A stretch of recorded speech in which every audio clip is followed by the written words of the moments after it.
Hello বন্ধুরা, good morning. সবাই কেমন আছো? আশা করি ভালো আছো। তো আজকে যেহেতু ছেলে চলে যাবে, তো সেই জন্য রান্না বসিয়ে দিয়েছি। সকাল সকাল ভাত হয়ে গেছে, আর এদিকে একটা সবজি বসিয়েছি, আর এই যে মাংস আনা আছে, মাংস হবে। যেহেতু ছেলে সকাল সকাল খেয়ে ও চলে যাবে, মনটা ভীষণ খারাপ, কিন্তু তবু রান্নাবান্না তো করতেই হবে। তো যাই হোক, চলো রান্নাটা করি।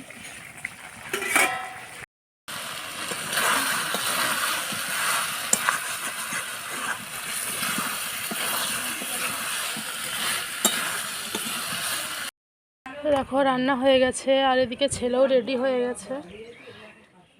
তো ওকে আমি খাওয়াবো বলে খাবার নিয়ে ছাদে এসেছি, কারণ স্নান করেছে, খুব ঠান্ডা। কারোর সাথে কথা বলিনি বলে গলার ভয়েসটাও যেন ধরে গেছে।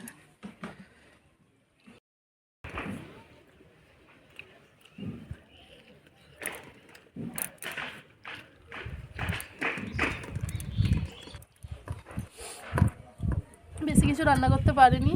ওর প্রিয় হচ্ছে মাংস আর আলু পোস্ত, তো এটুকুই। তো দেখো, যাওয়ার আগে দাদু ঠাকুমাকে আগে প্রণাম করছে। তো সবারই মানে ঘরে সবার ছোট নাতি, মানে আমি হচ্ছে বংশের ছোট বউ, আর সেই অর্থে আমার ছেলে হচ্ছে সবার ছোট নাতি। তো সেই জন্য ছেলেকে ভীষণ ভালোবাসে ওর দাদু ভাই।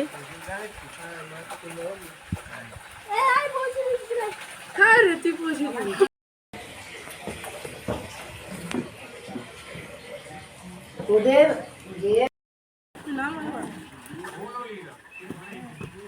নেই পালাবে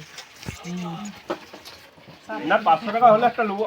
মাঝের মধ্যে ভুল করবো, দাও সময় করে। হ্যাঁ চলো, কোনটা নাই আমাদের?